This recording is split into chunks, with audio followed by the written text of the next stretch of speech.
There was nothing in the office but a couple of wooden chairs and a deal table, behind which sat a small man with a head that was even redder than mine. He said a few words to each candidate as he came up, and then he always managed to find some fault in them which would disqualify them. Getting a vacancy did not seem to be such a very easy matter, after all. However, when our turn came, the little man was much more favorable to me than to any of the others, and he closed the door as we entered, so that he might have a private word with us. "This is Mr. Jabez Wilson," said my assistant, "and he is willing to fill a vacancy in the league." "And he is admirably suited for it," the other answered. "He has every requirement. I cannot recall when I have seen anything so fine." He took a step backward, cocked his head on one side, and gazed at my hair until I felt quite bashful. Then, suddenly, he plunged forward, wrung my hand, and congratulated me warmly on my success. "It would be injustice to hesitate," said he. "You will, however, I am sure, excuse me for taking an obvious precaution." With that, he seized my hair in both his hands and tugged until I yelled with the pain. "There is water in your eyes," said he, as he released me. "I perceive that all is as it should be. But we have to be careful, for we have twice been deceived by wigs and once by paint. I could tell you tales of cobbler's wax which would disgust you with human nature." He stepped over to the window and shouted through it, at the top of his voice, that the vacancy was filled. A groan of disappointment came up from below, and the folk all trooped away in different directions, until there was not a red head to be seen except my own and that of the manager. "My name," said he, "is Mr. Duncan Ross, and I am myself one of the pensioners upon the fund left by our noble benefactor." "Are you a married man, Mr. Wilson? Have you a family?" I answered that I had not. His face fell immediately. "Dear me," he said gravely, "that is very serious indeed. I am sorry to hear you say that. The fund was, of course, for the propagation and spread of the redheads, as well as for their maintenance. It is exceedingly unfortunate that you should be a bachelor." My face lengthened at this, Mr. Holmes, for I thought that I was not to have the vacancy after all. But after thinking it over for a few minutes, he said that it would be all right. "In the case of another," said he, "the objection might be fatal, but we must stretch a point in favor of a man with such a head of hair as yours. When shall you be able to enter upon your new duties?" "Well, it is a little awkward, for I have a business already," said I. "Oh, never mind about that, Mr. Wilson," said Vincent Spaulding. "I should be able to look after that for you." "What would be the hours?" I asked. 10 to 2. Now, a pawnbroker's business is mostly done of an evening, Mr. Holmes, especially Thursday and Friday evening, which is just before payday, so it would suit me very well to earn a little in the mornings. Besides, I knew that my assistant was a good man and that he would see to anything that turned up. "That would suit me very well," said I. and the pay is £4 a week, and the work is purely nominal. What do you call purely nominal? Well, you have to be in the office or at least in the building the whole time. If you leave, you forfeit your whole position forever. The will is very clear upon that point. You don't comply with the conditions if you budge from the office during that time. It's only 4 hours a day, and I should not think of leaving, said I. No excuse will avail, said Mr. Duncan Ross. Neither sickness nor business, nor anything else. There you must stay, or you lose your billet. And the work is to copy out the Encyclopedia Britannica. There is the first volume of it in that press. You must find your own ink, pens, and blotting paper, but we provide this table and chair. Will you be ready tomorrow? Certainly, I answered. Then, goodbye, Mr. Jabez Wilson, and let me congratulate you once more on the important position which you have been fortunate enough to gain. He bowed me out of the room, and I went home with my assistant, hardly knowing what to say or do. I was so pleased at my own good fortune. Well, I thought over the matter all day, and by evening I was in low spirits again, for I had quite persuaded myself that the whole affair must be some great hoax or fraud, though what its object might be I could not imagine. It seemed altogether past belief that anyone could make such a will, or that they would pay such a sum for doing anything so simple as copying out the Encyclopedia Britannica. Vincent Spaulding did what he could to cheer me up, but by bedtime I had reasoned myself out of the whole thing. However, in the morning I determined to have a look at it anyhow, so I bought a penny bottle of ink, and with a quill pen and 7 sheets of foolscap paper, I started off for Pope's Court. Well, to my surprise and delight, everything was as right as possible. The table was set out ready for me, and Mr. Duncan Ross was there to see that I got fairly to work. He started me off upon the letter A, and then he left me, but he would drop in from time to time to see that all was right with me. At 2 o'clock he bade me good day, complimented me upon the amount that I had written, and locked the door of the office after me.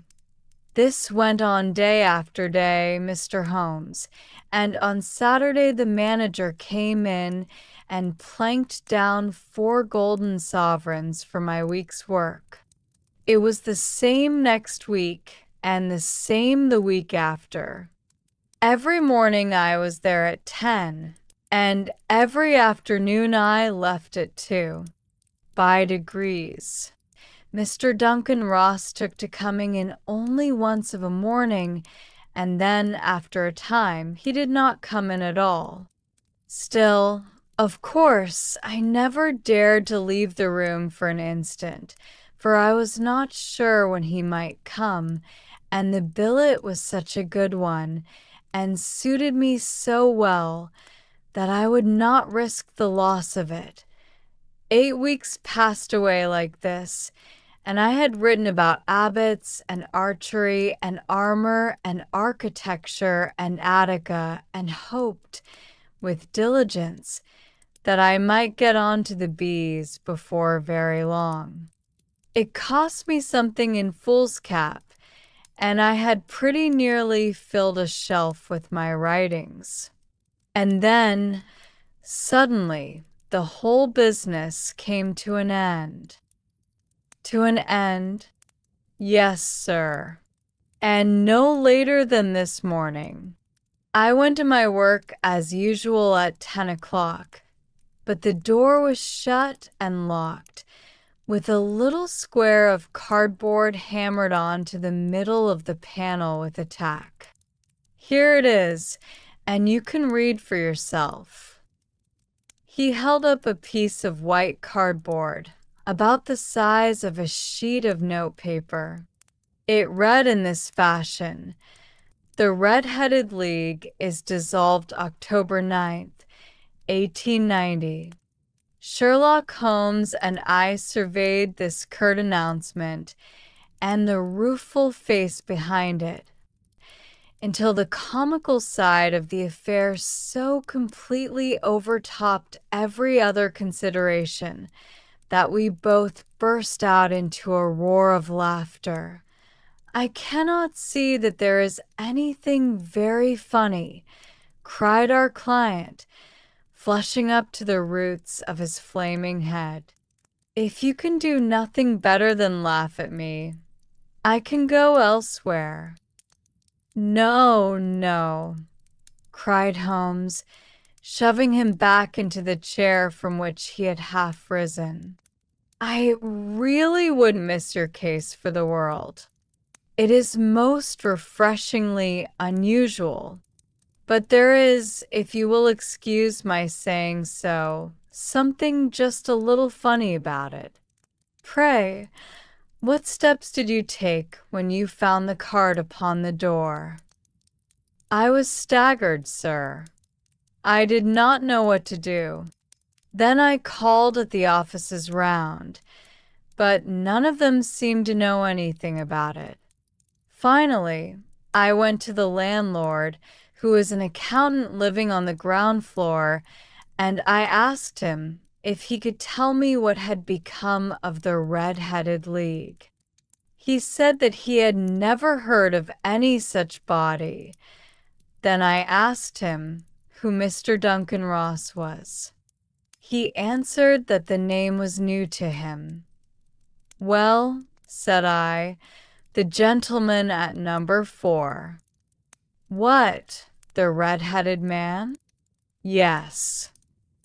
"Oh," said he, "his name was William Morris.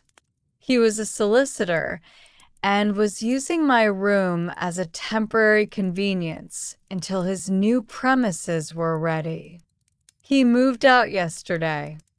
"Where could I find him?" "Oh, at his new offices. He did tell me the address. Yes, 17 King Edward Street, near St. Paul's. I started off, Mr. Holmes, but when I got to that address, it was a manufactory of artificial kneecaps, and no one in it had ever heard of either Mr. William Morris or Mr. Duncan Ross." "And what did you do then?" asked Holmes. "I went home to Saxe-Coburg Square, and I took the advice of my assistant, but he could not help me in any way. He could only say that if I waited, I should hear by post. But that was not quite good enough, Mr. Holmes. I did not wish to lose such a place without a struggle. So, as I had heard that you were good enough to give advice to poor folk who were in need of it, I came right away to you." "And you did very wisely," said Holmes. "Your case is an exceedingly remarkable one, and I shall be happy to look into it.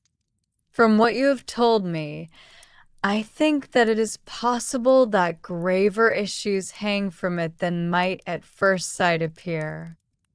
"Grave enough," said Mr. Jabez Wilson. "Why, I have lost £4 a week." "As far as you are personally concerned," remarked Holmes, I do not see that you have any grievance against this extraordinary league. On the contrary, You are, as I understand, richer by some 30 pounds, to say nothing of the minute knowledge which you have gained on every subject which comes under the letter A. You have lost nothing by them. No, sir. But I want to find out about them and who they are and what their object was in playing this prank, if it was a prank, upon me. It was a pretty expensive joke for them, for it cost them 32 pounds. We shall endeavor to clear up these points for you. And first, 1 or 2 questions, Mr. Wilson. This assistant of yours, who first called your attention to the advertisement, how long had he been with you? About a month, then. How did he come? In answer to an advertisement. Was he the only applicant? No, I had a dozen. Why did you pick him? Because he was handy and would come cheap. At half wages, in fact. Yes. What is he like, this Vincent Spaulding? Small, stout-built, very quick in his ways, no hair on his face, though he's not short of 30. Has a white splash of acid upon his forehead. Holmes sat up in his chair in considerable excitement. I thought as much, said he. Have you ever observed that his ears are pierced for earrings? Yes, sir. He told me that a gypsy had done it for him when he was a lad. Said Holmes, sinking back in deep thought. He is still with you? Oh, yes, sir. I have only just left him. And has your business been attended to in your absence? Nothing to complain of, sir. There's never very much to do of a morning. That will do, Mr. Wilson. I shall be happy to give you an opinion upon the subject in the course of a day or 2. Today is Saturday, and I hope that by Monday we may come to a conclusion. Well, Watson, said Holmes, when our visitor had left us, what do you make of it all? I make nothing of it, I answered frankly. It is a most mysterious business.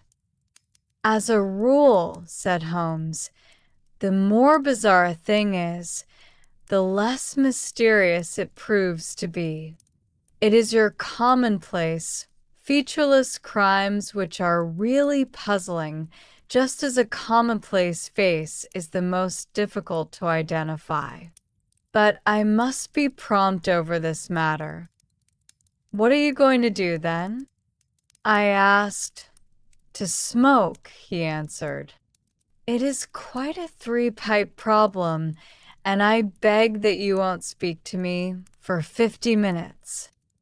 He curled himself up in his chair, with his thin knees drawn up to his hawk-like nose, and there he sat, with his eyes closed and his black clay pipe thrusting out like the bill of some strange bird. I had come to the conclusion that he had dropped asleep, and indeed was nodding myself, when he suddenly sprang out of his chair with the gesture of a man who has made up his mind, and put his pipe down upon the mantelpiece. Sarasate plays at the St. James's Hall this afternoon, he remarked. What do you think, Watson? Could your patient spare you for a few hours? I have nothing to do today. My practice is never very absorbing. Then put on your hat and come. I am going through the city first, and we can have some lunch on the way. I observe that there is a good deal of German music on the program, which is rather more to my taste than Italian or French. It is introspective, and I want to introspect. Come along. We traveled by the underground as far as Aldersgate, and a short walk took us to Saxe-Coburg Square, the scene of the singular story which we had listened to in the morning. It was a poky, little, shabby-genteel place, where 4 lines of dingy, 2-storied brick houses looked out into a small, railed-in enclosure, where a lawn of weedy grass and a few clumps of faded laurel bushes made a hard fight against a smoke-laden and uncongenial atmosphere. 3 gilt balls and a brown board with Jabez Wilson in white letters upon a corner house announced the place where our red-headed client carried on his business. Sherlock Holmes stopped in front of it, with his head on one side, and looked it all over, with his eyes shining brightly between puckered lids. Then he walked slowly up the street, and then down again to the corner, still looking keenly at the houses. Finally, he returned to the pawnbroker's and, having thumped vigorously upon the pavement with his stick 2 or 3 times, he went up to the door and knocked. It was instantly opened by a bright-looking, clean-shaven young fellow, who asked him to step in.